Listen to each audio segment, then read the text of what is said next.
इन्नल्लज़ीना आमनू, बेशक वो लोग जो ईमान लाए, और ईमान नाम है तस्दीक का। तस्दीक क्या होता है? To confirm. यूसुफ अलैहिस्सलाम के भाई जब उनको कुएं में फेंक कर वापस आए तो उन्होंने अपने वालिद से कहा, वमा अंत बिमुमिनिन लना वलौ कुन्ना सादिकिन, और आप हमारी तस्दीक नहीं करेंगे, वलौ कुन्ना सादिकिन, अगर हम सच्चे भी हों। एक तो इससे ये पता चलता है कि वो झूठे थे और उनकी बात से झूठ टपक रहा है।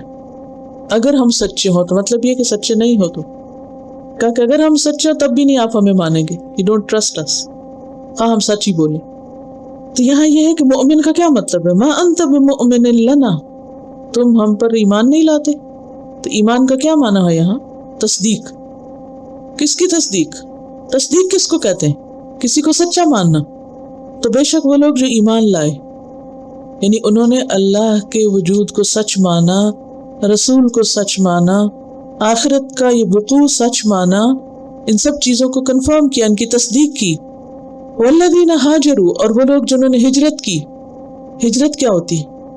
अल्लाह की खातिर गलत काम छोड़ना, ये हिजरत आम है, और अल्लाह की खातिर घर बार छोड़ना, ये हिजरत खास है, यानी एमिग्रेटेड।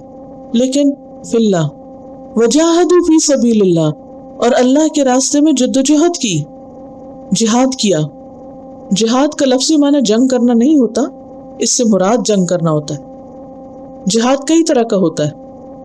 अपने नफ्स से भी होता है कि अपने आप को बुराइयों से रोकना, अपने अंदर अच्छी आदतें पैदा करना, और इसमें सबसे ज़्यादा मशक्क़त लगती है इंसान को। शैतान से भी होता है, और फिर दुश्मनों से भी होता है। वजाहदू फी सबीलिल्लाह, और फी सबीलिल्लाह का मतलब क्या है? अल्लाह की खातिर, अल्लाह की रज़ा चाहने के लिए। उलाइका यरजून रहमतल्लाह, ऐसे लोग अल्लाह की रहमत के उम्मीदवार हैं।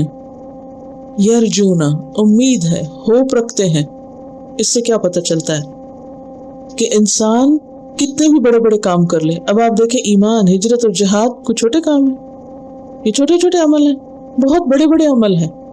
लेकिन इतना कुछ करने के बाद भी वो क्या करते हैं? उम्मीद रखते हैं। उन्हें अपने नेक कामों पर कोई फख्र नहीं, कोई उज्ब का शिकार नहीं, क्योंकि उन्हें पता है कि नेक कामों की वजह से कोई जन्नत में नहीं जा सकता जब तक कि अल्लाह की रहमत ना हो। और अल्लाह की रहमत क्या चीज़ है? एक तो रहमत के मानों में, और फिर जन्नत के मानों में। बुखारी में आता है, अल्लाह सुब्हानहू व तआला जन्नत को मुखातिब करके फरमाते हैं, अंती रहमती, तू मेरी रहमत है।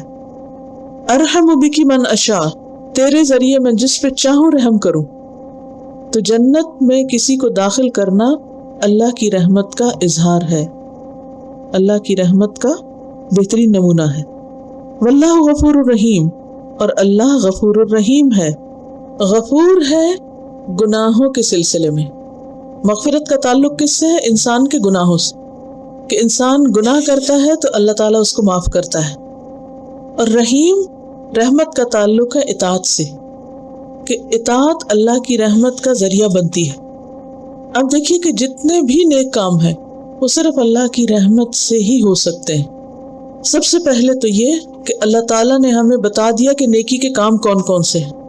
अगर वो ना बताता तो हम क्या करते? टकरे मारते रहते। नंबर 2, फिर अल्लाह उनको करने की तौफीक भी देता है, उसी की तौफीक से होते हैं। नंबर 3, जब कर लेते हैं तो उस पर सवाब भी देता है। तो ये 3 चीज़ें आती हैं उसके रहीम होने में। देखिए, गफूर अल्लाह ताला की सिफत है ना, अल्लाह बख्शिश फरमाने वाला है। किस चीज़ की? गुनाहों की बख्शिश। कि इंसान से भूल चूक होती है, खता होती है, अल्लाह ताला माफ़ कर देते हैं। नंबर 2, रहीम। रहीम का ताल्लुक किससे है? इताअत से। गफूर का ताल्लुक गुनाहों से, रहीम का ताल्लुक इताअत से। इताअत कब हो सकती है? जब आपको पता हो कि क्या करना चाहिए। अल्लाह ने बता दिया ना क्या क्या करना चाहिए। अब आपको पता चल जाए तो आप कब करते हैं? जब अल्लाह तौफीक देता है। और जब तौफीक मिल जाती है और आप कर लेते हैं तो उस पर सवाब कौन देता है? वो भी अल्लाह देता है। ये सब उसका रहीम होने की वजह से, ये है उसका रहीम होना। तो बेशक वो लोग जो ईमान लाए और जिन्होंने हिजरत की, अल्लाह की खातिर अपनी सब पसंदीदा चीज़ें छोड़ दी और अल्लाह की खातिर जिहाद किया, अपनी ताकत लगाई, मेहनत की, कोशिश की, हर मुश्किल से मुश्किल काम में लगे रहे, حتیٰ کہ جان دینے کا وقت آیا تو اس سے بھی پرہیز نہیں کیا، اور یہ سب کچھ اخلاص کے ساتھ کیا کہ اللہ کا نام بلند ہو، اللہ کی اطاعت ہو۔ ایسے لوگوں کو اللہ کی رحمت کی امید ہوتی ہے، یقین پھر بھی نہیں، کیونکہ کوئی بھی شخص یہ نہیں کہہ سکتا کہ میں نے تو اتنے اچھے کام کر لیے، اب تو لازم ہے کہ اللہ بخشے مجھ کو، لیکن انہیں امید رکھنی چاہیے کہ واللہ غفور الرحیم، اللہ غفور الرحیم ہے۔